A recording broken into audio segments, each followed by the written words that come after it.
Hi.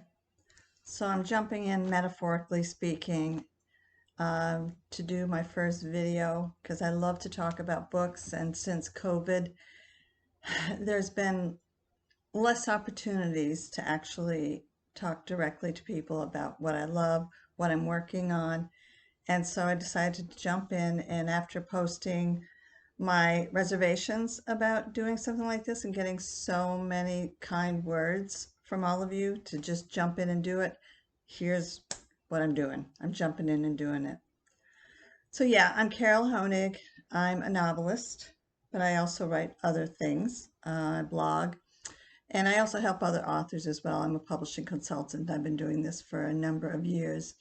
My first published book is Without Grace, and it went on to win awards, and that was in actually 2005. And then right after that, I was hired to write The Author's Guide to Planning Book Events.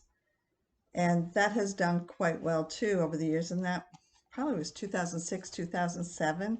Um, I did it. It was fiction is what I love to write. So my next novel, Of Little Faith, was published in 2008. I probably should have looked at the dates before I actually came on, but I'm just jumping in, like I said.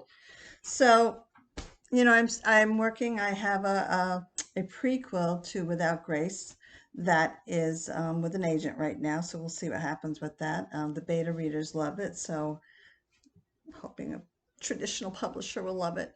Um, but I got to work with this gentleman several years ago on his documentaries regarding JFK, and I got to work with him on his memoir, which I absolutely loved.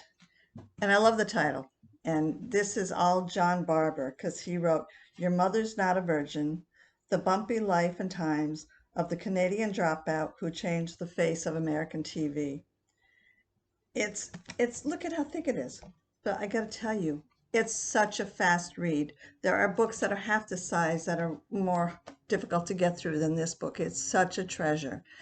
So I got to work with John on that book, and there was something that stood out was when he was a film critic, and I really enjoyed working with him on that. So he had an idea of he pitched me about a book that he thought would be fun to work on, and I was like, okay, I'm a novelist, but what do you got? So John had been a film critic for LA Magazine and then for NBC in LA in the 70s, and he was the wittiest reviewer, an entertaining reviewer, an honest reviewer. And so he asked if he sent me copies of all the reviews he'd done because he'd found them in his trunk.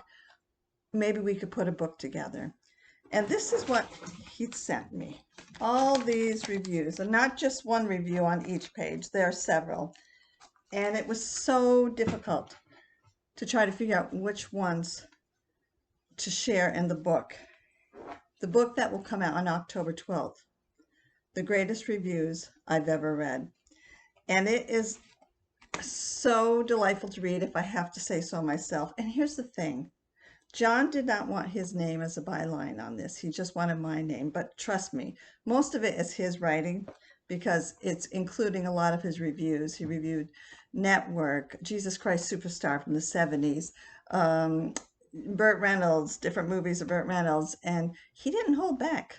He ticked off Charlton Heston, Burt Reynolds, and he had a TV show where they came on after he'd written these reviews. So those stories are so delightful. And if you're into the film industry, or if you like movies, or if you just like funny, good writing, and I'm talking about John's writing, not necessarily mine, you may want to get yourself a copy of The Greatest Reviews I've Ever Read.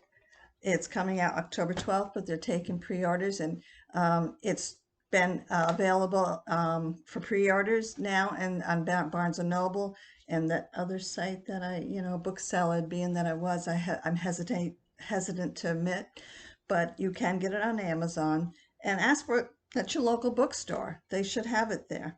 So I'm not sure if I've been looking at the right angle for this camera shot, but we'll see. All right. Thanks so much. And until the next time, take care.